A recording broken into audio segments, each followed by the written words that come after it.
Ok. Abram suas Bíblias no Evangelho segundo João, capítulo 16, versos 7 a 16. Amém? Evangelho segundo João, capítulo 16, versos 7 a 16. João 16, isto. Hoje o tema da nossa mensagem é a obra do Espírito Santo. E eu quero tentar trazer luz a esse assunto para nós, sobre quem é o Espírito Santo prometido por Cristo e qual é a sua obra eficaz que ele quer gerar na vida dos seus discípulos. E simplesmente e extraordinariamente também, quando nós falamos a respeito do Espírito Santo, muitas opiniões, muitas perspectivas são levantadas ao longo da história da igreja e, obviamente, segundo a nossa tradição batista, a gente tenta trazer luz àquilo que a palavra nos apresenta acerca do Espírito Santo, tá? E a sua obra maravilhosa, tá bom? Então vamos ler a palavra e agradecer ao Senhor por essa leitura. Sim, vai dizer a palavra do nosso Deus. Todos abriram? Amém? Tem João na sua Bíblia, né, meu irmão? Amém. Vai dizer assim a palavra do Senhor. Mas eu afirmo que é para o bem de vocês que eu vou. Se eu não for, o conselheiro não virá a vocês. Mas, se eu for, eu o enviarei. Quando ele vier, convencerá o mundo do pecado, da justiça e do juízo. Do pecado, porque os homens não creem em mim. Da justiça, porque vou para o Pai, e vocês não me verão mais. E do juízo, porque o príncipe deste mundo já está condenado. Tenho ainda muito a dizer, mas vocês não podem suportar agora. Mas, quando o Espírito da verdade vier, ele os guiará a toda a verdade. Não falará de si mesmo, mas falará apenas o que ouvir, e anunciará a vocês o que está por vir. Ele me glorificará, porque receberá do que é meu e tornará conhecido a vocês. Tudo que pertence ao Pai é meu. Por isso eu disse que o Espírito receberá do que é meu e tornará conhecido a vocês. Mais um pouco e já não me verão. Um pouco mais e me verão de novo.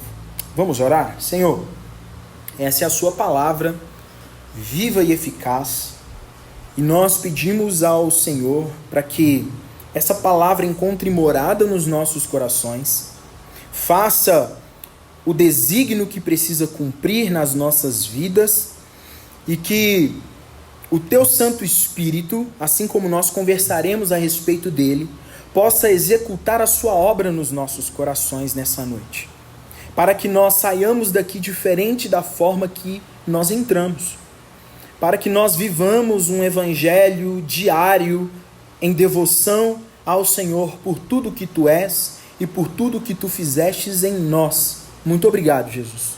Pedimos ao Senhor que nessa exposição a Tua palavra seja magnificada no nome de Jesus. Amém. Como dito, quando nós falamos a respeito do Espírito Santo, muito se é falado, muito se é estudado, muitas coisas nós vemos por aí. Nós vamos, por exemplo, em algumas tradições neopentecostais, nós percebemos que o Espírito Santo, ele é quase que tratado como uma divindade que, se você não cai no chão, se você não rodopia, ou se você não faz algo que te tira do êxtase, você não tem o Espírito Santo. Algumas outras tradições vão dizer que nós só somos batizados com o Espírito Santo a partir do momento em que nós começamos a proferir novas línguas, e aí no caso, as línguas que eles entendem são línguas de anjos ou línguas estranhas que são concedidas pelo Espírito Santo, segundo eles. Então, várias perspectivas são levantadas a respeito do Espírito Santo. Mas a realidade é que pouco se é falado de que obra especificamente o Espírito Santo gera nas nossas vidas. Quando falamos a respeito de Espírito Santo, sempre na nossa tradição evangelical brasileira, tendenciamos a êxtase, a momentos em que nós saímos do nosso eu, nós somos desligados dessa realidade, somos elevados para um outro plano. Porém, entretanto, todavia, a palavra de Deus vai nos apontar que o Espírito Santo ele tem uma obra, e essa obra ela é muito lógica, segundo a lógica do reino, e essa obra ela não tem como objetivo tirar o nosso raciocínio, mas pelo contrário, nos fazer pensar, segundo a lógica do reino. E esse Espírito que é prometido por Jesus, ele vai gerando novas atitudes, um novo viver na nossa vida, que nos direciona para a glória de Deus. Não é Martyn Lloyd-Jones, mas na verdade é o Martyn Lloyd-Jones, Dr. Martyn Lloyd-Jones, ele vai falar que o Espírito Santo, o verdadeiro pregador, aquele que recebe o Espírito Santo, ele tem aquela capacidade de receber luz na mente e chamas no coração. Então você recebe essa capacidade de pensar logicamente de acordo com a palavra, mas você é impelido a ter uma chama no seu coração com a qual te leva a viver a vontade de Deus. Então não, o Espírito Santo, ele não tem como objetivo tirar sua capacidade de raciocínio. O Espírito Santo, ele não tem como objetivo te levar para um outro plano, porque o que a gente vê de testemunho de muitas pessoas é que as pessoas gostam de ir para o inferno e para o céu, né? Um tanto de viagem, fulano eu fui para o céu, fulano eu fui para o inferno. Mas nós entendemos, segundo a nossa tradição batista, que o que é necessário e que nos é necessário, fundamental, nos foi revelado na palavra. E óbvio, quando nós dizemos que o que foi revelado na palavra é suficiente, nós não estamos menosprezando quando o Senhor quer falar a nossa vida através de outro. É diferente. Mas nós entendemos que as profecias sagradas acerca das Escrituras, elas já cessaram. Porque há muitas pessoas que querem trazer novas revelações a respeito da palavra. Um novo evangelho, um outro evangelho. Mas o evangelho, a revelação, ela é fundamental e suficiente nas Escrituras com as quais nós temos. E para nós percebermos de forma muito clara a obra do Espírito Santo, nós primeiro precisamos perceber o que é o Espírito Santo. E você que tem um pouco mais de curiosidade, vai estudar a Espírito Santo, teologia, você vai perceber que existem dentro da teologia alguns fundamentos chamados de teologia sistemática. Então, dentro da teologia vai ter teologia bíblica, teologia hermenêutica, teologia sistemática, tá certo? E dentro da teologia sistemática, que tenta tratar assuntos derivados e soltos de todas as Escrituras, vão tratar inúmeros assuntos. E um deles é o que nós chamamos de pneumatologia. E pneumatologia é o estudo do Espírito Santo, né? E em grego, essa palavra pneuma significa espírito, vento, ar, essas coisas, sabe? E logia, como nós já sabemos, tem o sentido de estudo. Então, por esse motivo que lá na escola, quando você estuda biologia, tem a ver com estudo, tá certo? E então, a pneumatologia tem esse objetivo, o estudo do Espírito Santo. O que o Espírito Santo, nas Escrituras, que nós podemos absorver, tem para nós como essa orientação. E a definição, de acordo com o Catecismo de Westminster, o Espírito Santo, ele é a terceira pessoa da Trindade, procedente do Pai e do Filho, da mesma substância, e igual em poder e glória, e deve-se crer nele, amá-lo, obedecê-lo e adorá-lo juntamente como o Pai e o Filho.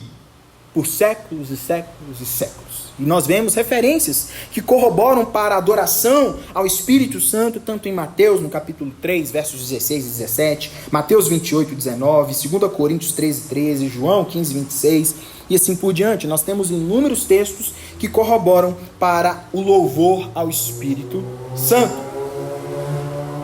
E o Espírito Santo, como bendito e definido no catecismo, é a terceira pessoa da Trindade, né? E dessa terceira pessoa da Trindade, Pai, Filho e Espírito Santo, essas três pessoas são um só Deus verdadeiro e eterno. E é maravilhoso estudar a Trindade porque é juntamente essa comunidade que coexiste na pessoa de Deus. Isso é lindo, isso é belo. E essas substâncias são iguais em poder e glória, embora elas sejam distintas pelas suas propriedades particulares, pessoais e individuais. E nós percebemos que existem três tarefas nas três pessoas da Trindade. Então nós vemos, por exemplo, o papel de Deus Pai ao planejar a história, ao planejar a execução de tudo aquilo que há de acontecer no decorrer de todo o cosmos. Esse é o papel do Deus Pai, que planeja a sua obra.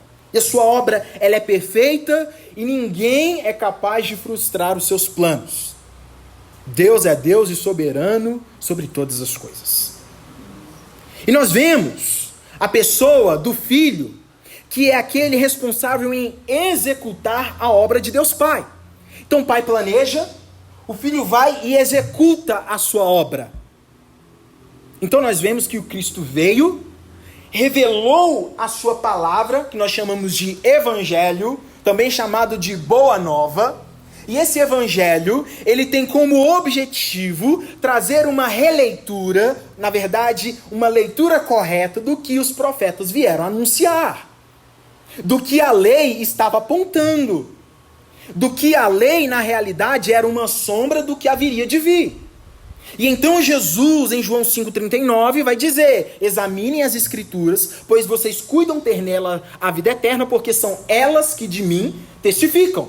Jesus estava dizendo para os escribas e fariseus: os profetas, todos eles anunciaram a respeito da minha pessoa. Eu estou aqui. E nessa, muitos rasgaram suas vestes, ficaram completamente incomodados. Então o Filho vem executar a obra de Deus Pai. E por fim, a pessoa com a qual nós vamos tratar nessa mensagem, que é o Espírito Santo, ele tem a obra então de aplicar a obra de Deus Pai, a execução do Deus Filho nos nossos corações.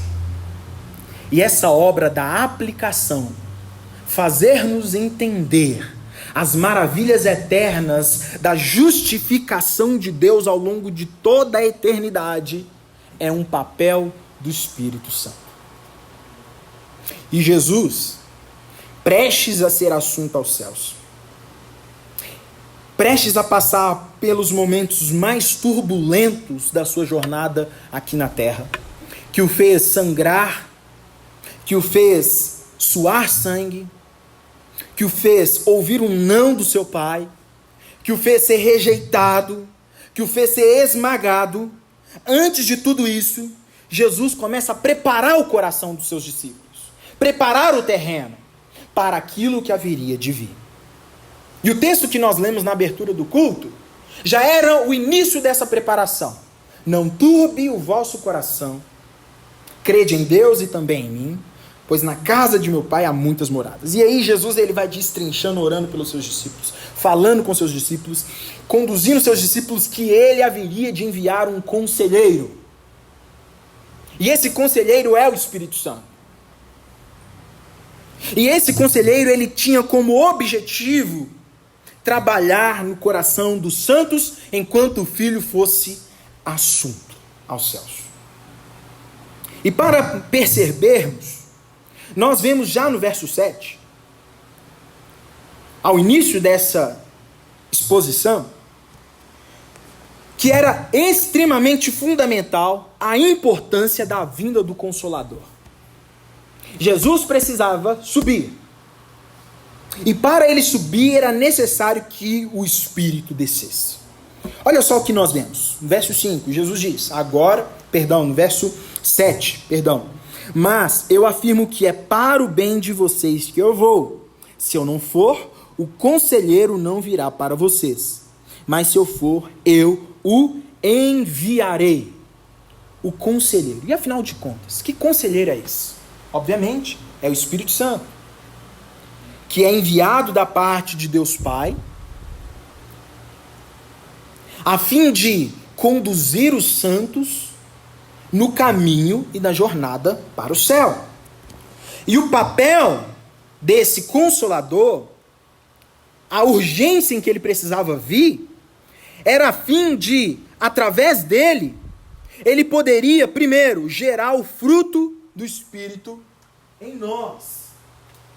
Essa era uma das características fundamentais para que esse fruto fosse gerado nos nossos corações. E abra sua Bíblia, lá em Gálatas, capítulo 5, verso 22 e 26.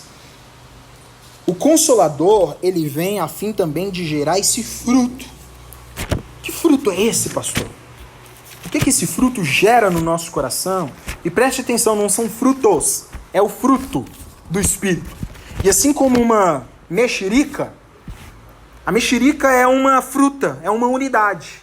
Mas essa unidade contém vários gomos. Imagine assim o fruto do Espírito. E o fruto do Espírito, ele tem algumas características que só podem ser dadas a nós através do Espírito. Não somos capazes de gerar esse fruto em nós mesmos. Somente o Espírito gera em nós. E aí ele vai dizer, mas o fruto do Espírito é amor, alegria, paz, paciência, amabilidade, bondade, fidelidade, mansidão e domínio próprio. Contra essas coisas não há lei. Os que pertencem a Cristo Jesus crucificaram a carne com as suas paixões e seus desejos. Se vivemos pelo Espírito, andemos também pelo Espírito. Não sejamos presunçosos, provocando uns aos outros e tendo inveja uns dos outros. E aqui o apóstolo Paulo, ele está falando a respeito do viver pelo Espírito. E aí ele vai destrinchar e fazer uma distinção entre as obras da carne e as obras do Espírito. E aqui ele diz que o fruto do Espírito, ele traz exatamente essa gama de qualidades que são geradas nos nossos corações. Todo aquele que recebeu Cristo como Jesus como seu único e suficiente Salvador, ele recebeu o Espírito Santo, nós entendemos dessa forma. Pois nós chegaremos lá para compreender que somente quem recebeu Cristo como único e suficiente Salvador só poderia ter o Espírito Santo por uma questão. Ele não poderia ser convencido por ele mesmo. Alguém deveria executar essa obra. E para nós herdarmos esse fruto em nosso coração, gamado com todas essas qualidades, precisamos ter o Espírito em nós. E a pergunta que nós precisamos nos fazer, se nos falta as características listadas no fruto do Espírito pelo apóstolo Paulo, e que é uma identidade de todo aquele que recebeu o Espírito, será que nós temos o Espírito habitando em nossos corações? Será que nós somos morada do Espírito? Será que nós temos tido falta de amor? Você tem amado, meu irmão? Porque o seu desamor evidencia a falta do Espírito em sua vida. Assim como todos as outras qualidades. Alegria, paz, paciência, amabilidade, bondade, fidelidade, mansidão, domínio próprio. Como nós temos tido essas qualidades no nosso coração. E isso é maravilhoso que o apóstolo Paulo coloca para nós, porque a gente faz um autoexame. A gente olha para dentro de nós mesmos e começamos a nos examinar e perceber no que eu preciso melhorar, no que eu tenho sido faltoso, no que eu preciso crescer, no que o Senhor ele precisa trabalhar em minha vida. Porque há muitos de nós, igreja, que estamos domingo após domingo aqui, mas que nós não somos pacientes uns com os outros, nós não somos amáveis uns com os outros, nós não somos fiéis uns aos outros, nós não temos a bondade no nosso coração, nós não temos a alegria do Espírito. E, gente, tudo isso pode ser desenvolvido. Desenvolvido. Afinal de contas, não somos nós que desenvolvemos de nós mesmos, mas o Espírito de Deus que desenvolve no nosso coração à medida em que nós vamos tendo contato com o Pai. E isso tem a ver com relacionamento. Se eu não tenho contato com as Escrituras não vão ter contato com o meu coração e não vai modificar o meu caráter. É causa e efeito. Essa palavra que é viva e eficaz, mais penetrante que uma espada de 2 gumes, apta para dividir alma e espírito. Se nós não tivermos contato com essa palavra viva e poderosa, nós não seremos convencidos pelo Espírito Santo. Pois é o Espírito Santo que vai trabalhando no nosso coração, fazendo com que essa palavra faça sentido. Pois na nossa natureza e na nossa originalidade pós-queda, não há nenhum de nós que entenda. O apóstolo Paulo vai recitar Isaías. Não há ninguém que busque a Deus, não há ninguém que o queira, não há ninguém que entenda. Mas somente um sopro do Espírito para trazer vida para os nossos corações e fazer-nos compreender os desígnios eternos. Somente o Espírito. Então o fruto, ele é fundamental para essa grande obra nas nossas vidas. Segundo, à medida em que nós temos contato com esse Espírito maravilhoso, o Espírito Santo que nos capacita, e isso vai ao longo da nossa jornada, gente. Não pense que você, que viveu uma vida toda longe de Deus, acostumado com as suas antigas práticas, é transformado genuinamente por Jesus, recebe o Espírito Santo, que de uma noite para o dia você vai ter todas as habilidades e todo o fruto do Espírito. Não é assim. Não é como um passe de mágica, como um pó de piripimpim. Mas é um processo que o Espírito vai trabalhando na nossa vida, que nós vamos citar isso mais para frente, mas que nós chamamos de santificação. A santificação é um processo que nós vamos tendo ao longo da nossa vida, que é executado pelo Espírito Santo de Deus. Ele vai trabalhando na nossa vida de tal forma que ambientes com os quais nós frequentávamos, eles não fazem mais sentido para nós. Práticas que antigamente nós fazíamos, à medida em que nós temos contato com o Espírito Santo, nós não fazemos mais essas práticas. Porque é o Espírito Santo de Deus que muda o nosso coração, muda a nossa vontade, muda o nosso interior, fazendo que nós obedeçamos à vontade de Deus. É o Espírito Santo, gente. Isso é maravilhoso. E nada mais belo, maravilhoso que olharmos para trás e percebermos, Senhor, olha só de onde o Senhor me tirou. Olha onde eu estava. Ambientes com os quais eu frequentava, atitudes com as quais eu tinha. O Senhor limpou o meu coração, a fim de que agora o que há na minha mente e no meu coração é apenas o desejo de te servir e te adorar. Ah, gente, isso é maravilhoso. É um sentimento gostoso de que essa obra que não é executada por mim e por você, mas por um agente externo que agora está dentro de nós, vai executando essa obra perfeita. Perfeita. E isso é belo. E a segunda característica da importância da vinda do Consolador que nós percebemos está lá em 1 Coríntios, no capítulo 12. E isso traz para nós que ele nos capacita e nos dá dons. E o Senhor capacita aqueles que recebem o seu Espírito a fim da edificação dos santos e da sua igreja. Gente, isso é belo demais, isso é muito bonito. Porque esse Espírito, ele efetua em nós a sua vontade e ainda nos dá dons, nos dá capacidades. E aí ele vai dizer, lá no verso 4, no capítulo 12 de 1 Coríntios, há diferentes tipos de dons, mas o Espírito é o mesmo. Há diferentes tipos de ministério, mas o Senhor é o mesmo.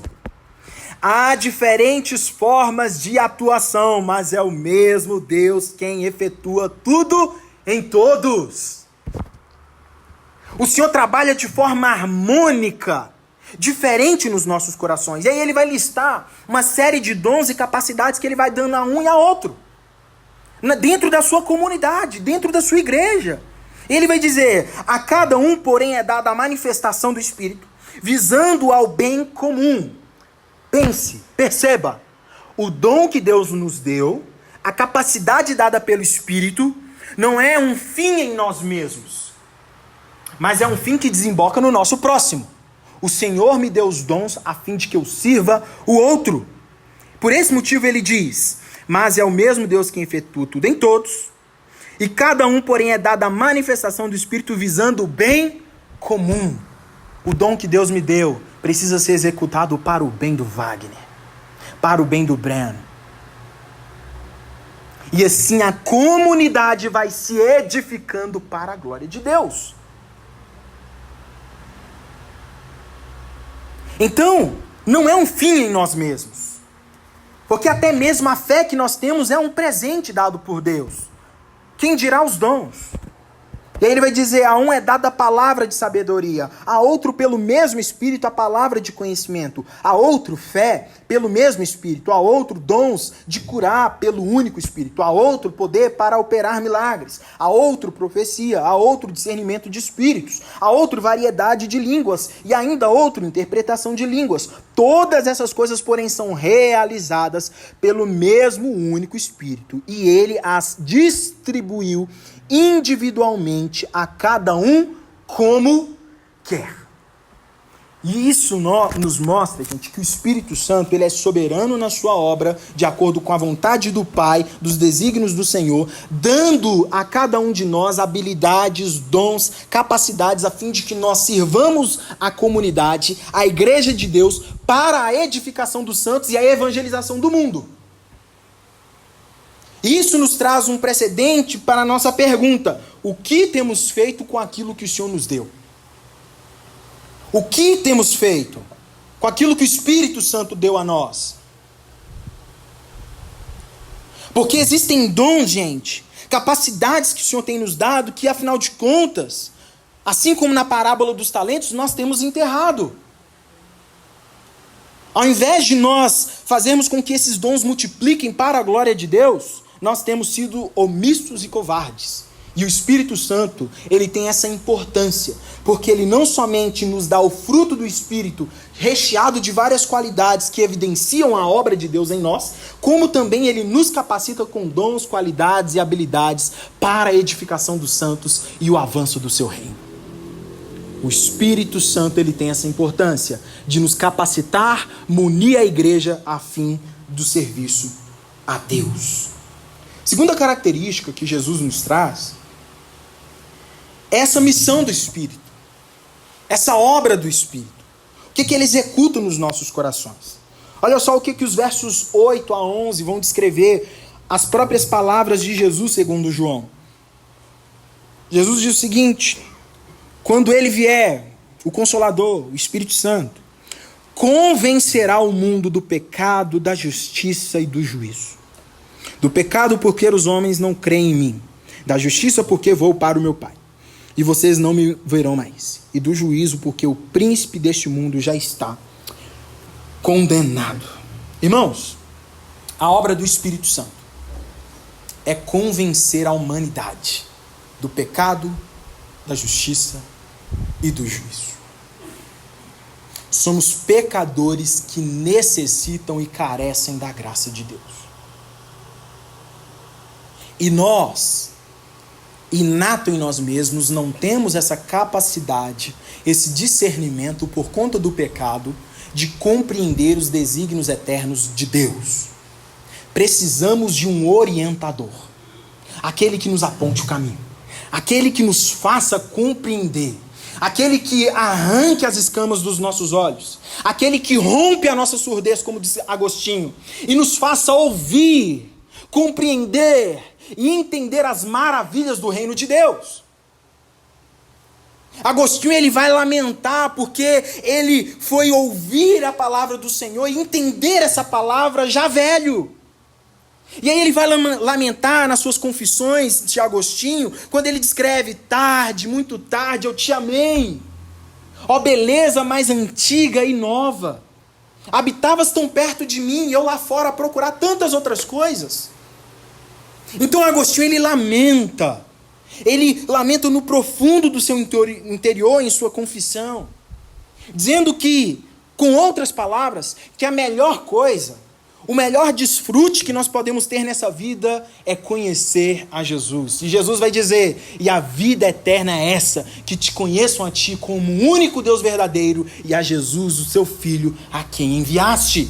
Essa é a melhor obra que o Espírito Santo pode executar nos nossos corações, que nós, por nós mesmos, não conseguimos executar. E o Catecismo de Westminster, mais uma vez, ele vai descrever o Espírito Santo, o qual o Pai prontamente dá a todos que lhe pedirem, é o único agente eficaz na aplicação da redenção. Ele convence os homens do pecado, leva-os ao arrependimento, regenera-os pela sua graça e persuade-os, habilita-os e abraça a Jesus pela fé.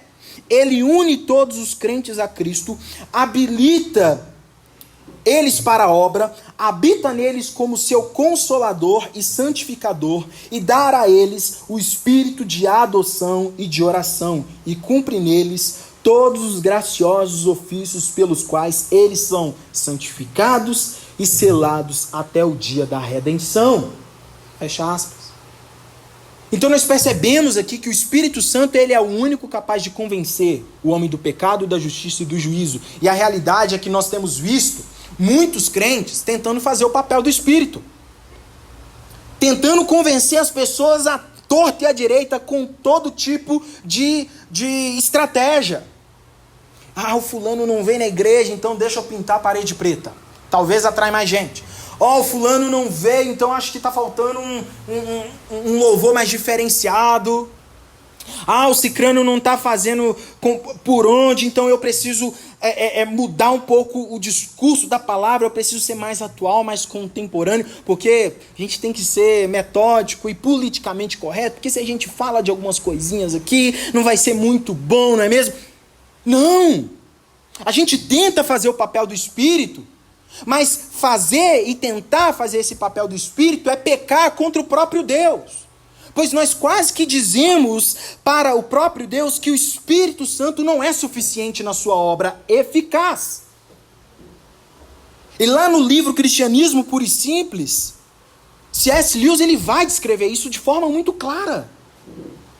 Então nós não somos capazes de fazer a obra do Espírito Santo. Somente Ele pode convencer o homem do pecado, da justiça e do juízo. E isso, gente, é um milagre. Nós pensamos que milagre é apenas uma pessoa levantar após 28 anos, coxo. Nós pensamos que apenas milagre é uma pessoa cega passar a enxergar. Nós pensamos que apenas milagre é uma pessoa surda passar a ouvir. Mas não, igreja. Além disso, o maior milagre que nós podemos presenciar é um coração pecador se rendendo a Jesus como único e suficiente Salvador. Porque o que é impossível para os homens é possível para Deus.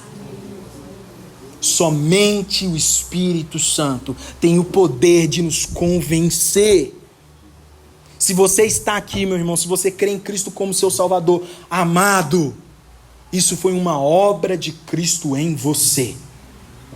Afinal de contas, o apóstolo Paulo diz, é Cristo quem executa em nós o querer quanto o efetuar.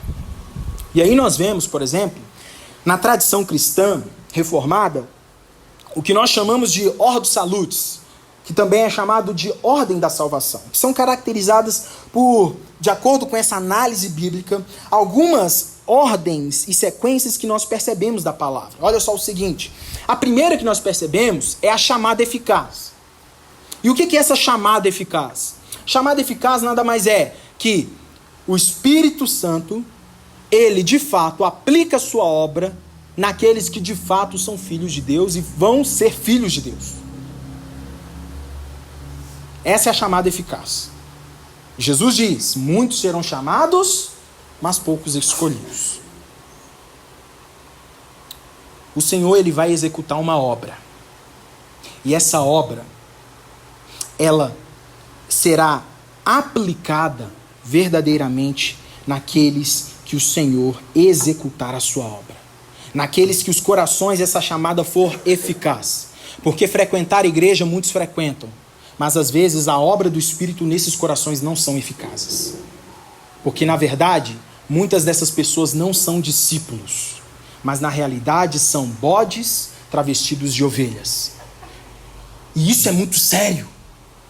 Porque nós percebemos dentro da comunidade de fé que quando Jesus ele diz para nós que naquele grande dia muitos virão em meu nome. Jesus, eu fiz isso, eu fiz aquilo. Jesus, eu expulsei muitos demônios, eu fiz muitos milagres. Jesus ele está falando de pessoas que estavam dentro do arraial.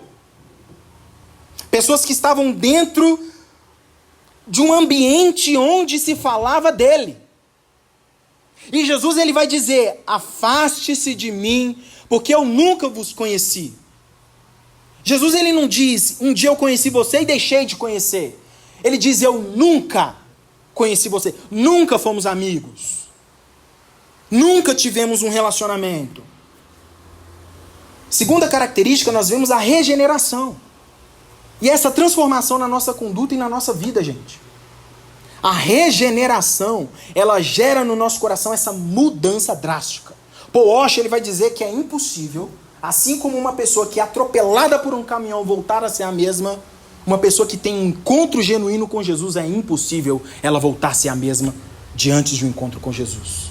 Jesus, ele gera uma mudança radical na nossa vida. Uma transformação de mente, coração, que influencia nos nossos atos e nas nossas ações. E ele vai dizer também, a gente vai perceber a terceira, a conversão, né? Que tem muito a ver com essa regeneração, que inclui essa fé e esse arrependimento. A outra é a justificação, quando nós somos justificados e somos feitos amigos de Deus. Quando Cristo nos justifica, ele tira o selo da inimizade e nos torna filhos, amigos de Deus. Isso significa você se tornar um justo. A justificação é o ato de Deus dando a nós o passaporte para sermos súditos do reino de Deus. E para você ser um súdito do reino de Deus, você precisa seguir as suas regras, os seus mandamentos, a sua vontade.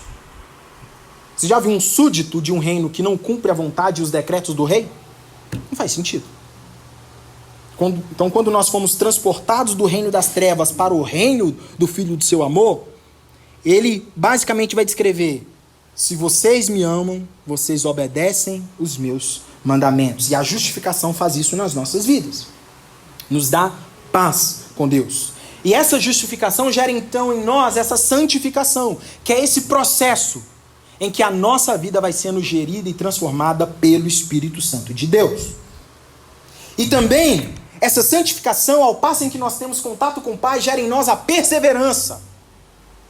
E aqui nós chamamos de perseverança dos santos no que tange à salvação. Quem de fato não pertence a Jesus não permanecerá no caminho. É questão de tempo que vão sair. Não vão permanecer. Porque assim como Jesus diz em João 6, duro é esse discurso. Quem pode suportar? Aqueles que não encontram doçuras nas palavras de Jesus vão se apartar dele. Vão se apartar. E por fim, vão revelar que nunca pertenceram ao arraial do Senhor. Os verdadeiros discípulos encontram doçuras no Evangelho, por mais que no Evangelho há confronto. Por mais que no Evangelho te mande mudar de rota. Por mais que no Evangelho te convoque a mudar a direção da sua jornada. Por mais que o Evangelho te mande a andar no caminho da contramão que o mundo está mandando. Caminhar com Jesus nos mostra que os santos terão a perseverança. E no fim, só no fim a gente vai ver quem é quem. no fim. Enquanto aqui vivermos, não cabe a mim, nem a nenhum de nós, dizer quem é e quem não é. Isso pertence ao Pai. Apesar que as obras evidenciam. Não podemos negligenciar os frutos. Tá certo? Os frutos de uma vida que segue e uma vida que não segue. A sua vida diz. Mas no fim, pertence a Deus. Todo julgamento pertence a Deus. E essa perseverança significa que nós somos salvos de forma que não caímos da sua graça. Nós não nos apartaremos desse caminho. Nós sempre encontraremos palavras e faremos como Pedro. Para onde nós iremos, Senhor, se só Tu tens palavras de vida eterna? Para você, só Jesus tem palavras de vida eterna? Ou outras fontes de sabedoria da humanidade, para você, apresentam outros caminhos? Porque eles vão apresentar. Várias rotas e atalhos serão apresentados para você. Mas somente um vai dizer: eu sou o caminho, a verdade e a vida. E por fim, a glorificação, dentro dessa ordem da salvação, que isso ocorrerá naquele grande dia. Todos nós seremos transformados para a eternidade. E por fim, e não menos importante, o Espírito Santo, ele trabalha como esse guia nas nossas vidas. Olha só o que o verso 12 a 16 vai dizer. Tenho ainda muito que dizer a vocês, mas vocês não podem suportar agora. Mas quando o Espírito da verdade vier, ele os guiará em toda a verdade. Não falará de si mesmo, mas falará apenas o que ouvir e anunciará a vocês o que está por vir. Ele me glorificará, porque receberá do que é meu e tornará conhecido a vocês. Tudo que pertence ao Pai é meu. Por isso eu disse que o Espírito receberá do que é meu e tornará conhecido a vocês. E aqui, gente, nós percebemos Jesus trazendo essa característica final dessa obra do Espírito Santo como aquele que vai nos guiar em meio ao caminho.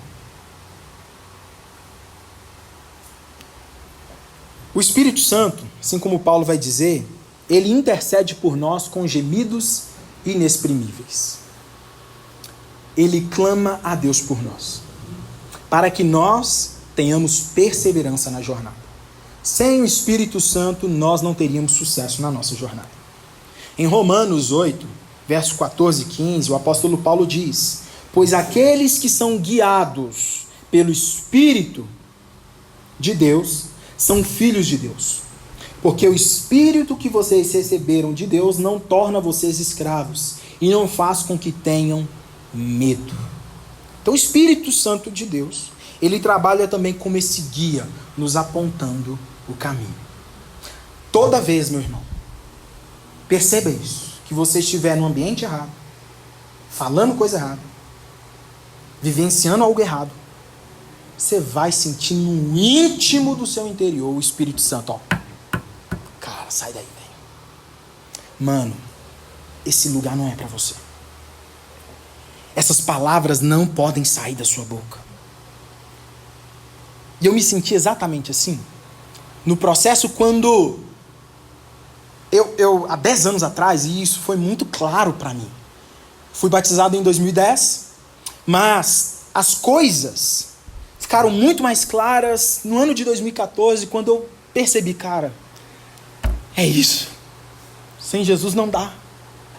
E é maravilhoso você perceber essa estrada de 10 anos na jornada com Jesus e perceber a obra gradual que ele tem executado nas nossas vidas.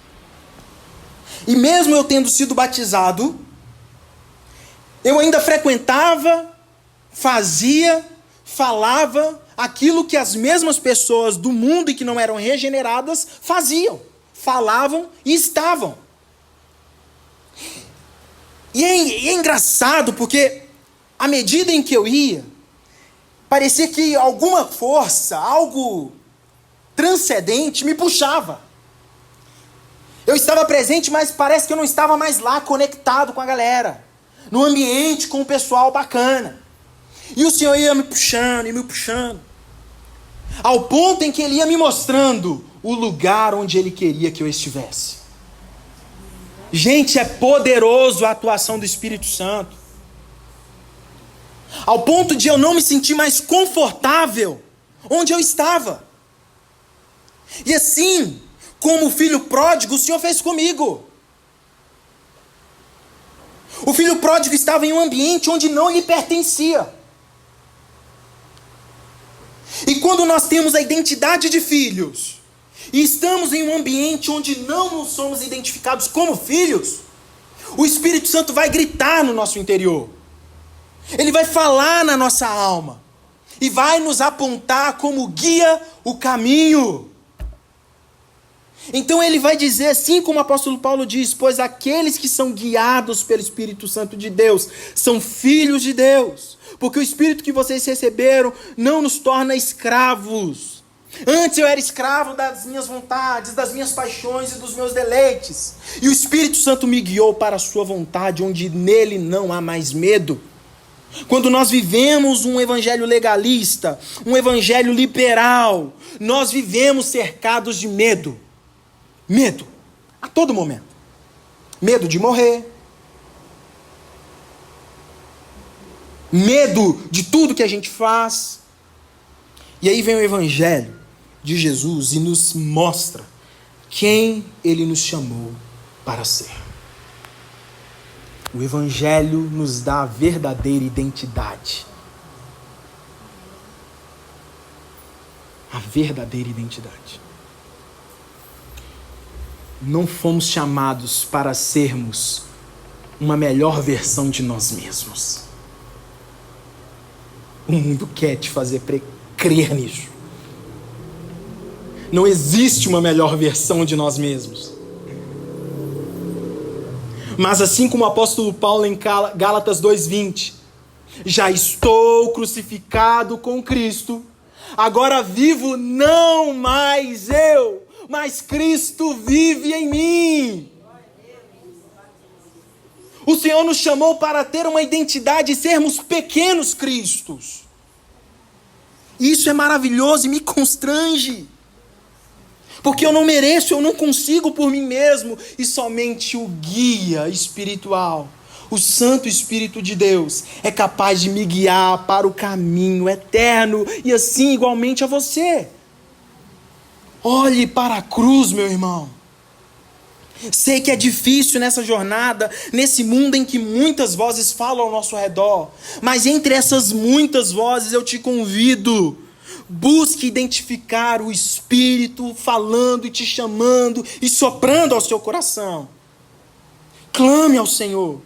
Peça a Ele por misericórdia e graça. E o Espírito Santo, Ele mudará a sua vontade. Ele mudará o seu coração. Porque é o Espírito Santo de Deus quem executa em nós o querer e o efetuar. É o Espírito Santo de Deus que molda e muda a nossa vontade, nos tornando obedientes e discípulos amorosos de Jesus. E concluindo, verso 16, Jesus ele nos dá a promessa: mais um pouco e já não me verão. Um pouco mais e me verão de novo. O Senhor há de voltar, gente. E Ele deseja encontrar uma igreja adornada, purificada. Uma igreja que o ama. Uma igreja que o adora. E a igreja que o Senhor vai buscar não é a igreja da placa denominacional. Não é a primeira igreja batista da Vila Pinho, a placa. Mas o Senhor vai buscar a sua verdadeira igreja. A igreja invisível. A sua igreja que não retrocede, a sua noiva, que o ama de verdade. E tudo que for joio, tudo que for bode, vai ser tirado do grande banquete. Vai, meu irmão. E isso não sou eu quem digo, mas é a palavra do Senhor. E Ele breve virá. Então nós precisamos entender, meus irmãos, que esse Espírito Santo poderoso, ele está atuando na sua vida. Amém? Ele está gerando em você cada vez mais uma paixão, um amor, um zelo por sua palavra. Que nós não negligenciemos o Espírito Santo. Que nós não o entristeçamos, porque ele se entristece quando nós nos desviamos da identidade que o Senhor nos chamou para ser. E aí ele intercede por nós, ele clama por nós. Que nós, igreja, não nos afastemos do Senhor e que busquemos a Ele cada vez mais, entendendo que o Espírito Santo de Deus, Ele é o responsável pelo fruto nas nossas vidas. Ele nos capacita para melhor servir a sua igreja. Ele, através da sua obra, ele traz essa ordem da salvação sobre nós e que cada um de nós, como discípulos de Jesus, estamos vivendo essa experiência magnífica. Ver o Senhor trabalhando em nós. O Projeto Sola tem uma música dizendo: vejo que eu não sou quem eu devo ser, mas por sua mão já não sou quem fui. O Senhor trabalha em nós diariamente. E por fim, o Espírito Santo é o nosso guia. Ele vai te guiar, meu irmão. Quando você estiver nebuloso, em caminhos de trevas, ele será a bússola, o norte, que te guiará e te apontará o caminho. Siga ao Senhor, no nome de Jesus.